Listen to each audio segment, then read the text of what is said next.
മുഖ്യമന്ത്രി പിണറായി വിജയനെ രൂക്ഷമായി വിമർശിച്ച് തിരഞ്ഞെടുപ്പ് ദിവസം മുതിർന്ന നേതാവ് ഇ പി ജയരാജൻ്റെ ആത്മകഥ പുറത്തു വന്നത് കാലത്തിൻ്റെ കണക്ക് ചോദിക്കലാണ് എന്ന് CPM-ൻ്റെ നേതാക്കൾ മനസ്സിലാക്കണം.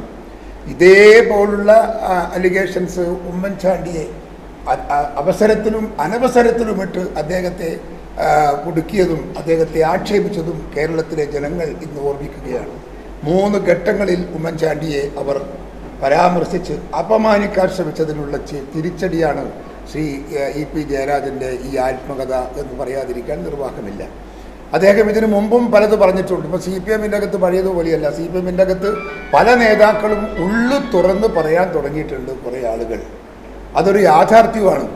ഇടതുപക്ഷത്തിൻ്റെ ദൗർബല്യം ഓരോ ദിവസം കൊടുന്തോറും അത് കൂടിക്കൂടി വരുന്നു. അമർഷവും പ്രതിഷേധവും അവരുടെ മനസ്സിൻ്റെ അകത്ത് ഉറഞ്ഞു തുള്ളുന്നു എന്നതിൻ്റെ തെളിവായിട്ടാണ് ഞങ്ങൾ ഇതിനെയൊക്കെ വിലയിരുത്തുന്നത്. അതുകൊണ്ട് ഇതൊക്കെ കൊടുത്തത് വാങ്ങും, കൊടുത്തത് കിട്ടും, അതാണ് അതിൻ്റെ പഴയ പഴമൊഴി. അതുപോലെ CPM-ന് കിട്ടിക്കൊണ്ടിരിക്കുകയാണ് എന്ന്. ഇപ്പോൾ ജയരാജൻ പറയുന്നത് എന്താണെന്ന് ചോദിച്ചാൽ, ജയരാജൻ ഈ പാർട്ടിക്കകത്ത് നിൽക്കുമോ എന്ന കാര്യത്തിൽ ആശങ്ക ഉയർത്തുന്ന രീതിയിലാണ് അദ്ദേഹത്തിൻ്റെ ഓരോ വാക്കുകൾ. അദ്ദേഹം ഇതിനു മുമ്പ് ആക്ഷേപിച്ചിട്ടുണ്ട്. അദ്ദേഹത്തിൻ്റെ LDF കൺവീനർ സ്ഥാനം നഷ്ടപ്പെട്ടപ്പോൾ അവർ പ്രതികരിച്ചിട്ടുണ്ട്. മുഖ്യമന്ത്രിക്കെതിരെ അദ്ദേഹം പറഞ്ഞിട്ടുണ്ട്. അവസാനം പോയി സോറി പറഞ്ഞിട്ടുമുണ്ട്. അതൊക്കെ നിരവധി തവണ നടന്നതാണ്.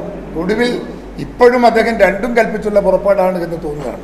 പിന്നെ അദ്ദേഹം പറയുന്നുണ്ട്, ഈ പ്രസിദ്ധീകരണം എൻ്റെ സമ്മതത്തോടെയല്ല, ഞാൻ അറിയില്ല. അതൊരു ശുദ്ധ അസംബന്ധമാണ്, കളവാണ്. ഈ ബുക്ക് ഇത് കേരളത്തിലെ ഏറ്റവും വലിയ പ്രമുഖമായ ഒരു പ്രിൻറ്റിങ് DC ബുക്ക്, വളരെ വിശ്വസ്തമായ ഒരു സ്ഥാപനമാണത്. ആ സ്ഥാപനത്തിൻ്റെ അകത്തൊന്നും ഇങ്ങനെ അനാവശ്യമായ അപഖ്യാതികളോ അപവാദങ്ങളോ പ്രചരിപ്പിക്കുന്ന ഒരു അതിൻ്റെ പാരമ്പര്യമൊന്നും അവർക്ക് ഉണ്ടായിട്ടില്ല. വളരെ മാന്യമായി പത്രപ്രവർത്തനം നടത്തുന്ന ഒരു സ്ഥാപനം എന്ന നിലക്ക് അവരെ അവിശ്വസിക്കാൻ കേരളത്തിലെ അവരെ അറിയുന്ന ജനങ്ങൾക്ക് ഒരിക്കലും സാധിക്കില്ല. അത് ആര് പറഞ്ഞാലും ബോധ്യപ്പെടില്ല എന്നുള്ളതാണ് യാഥാർത്ഥ്യം. CP-യുടെയും അതുപോലെ തന്നെ CPM-ൻ്റെയും വിശദീകരണം തന്നെ യുക്തിസഹമല്ല. രണ്ടും രണ്ട് വഴിക്കാണ്. LDF കൺവീനർ സ്ഥാനത്ത് നിന്നും പുറത്താക്കിയതിനുള്ള പക EP-ക്ക് ഇപ്പോഴും അടങ്ങിയിട്ടില്ല എന്നുള്ളതാണ് യാഥാർത്ഥ്യം. അതിന് പരിഹാരമില്ലാത്തിടത്തോളം കാലം അദ്ദേഹം തൃപ്തനുമാവില്ല, അദ്ദേഹം നിശബ്ദനുമാവില്ല എന്ന് ഞാൻ പൂർണ്ണമായി വിശ്വസിക്കുന്നു. പാലക്കാടിലെ LDF സ്ഥാനാർത്ഥി അവസരവാദിയാണ് എന്ന് CPM-ൽ ഒരു നേതാവെങ്കിലും പറഞ്ഞത് വളരെ സന്തോഷമുണ്ട്. ഞാൻ ഇ പി ജയരാജനെ ഞാൻ അഭിനന്ദിക്കുകയാണ്.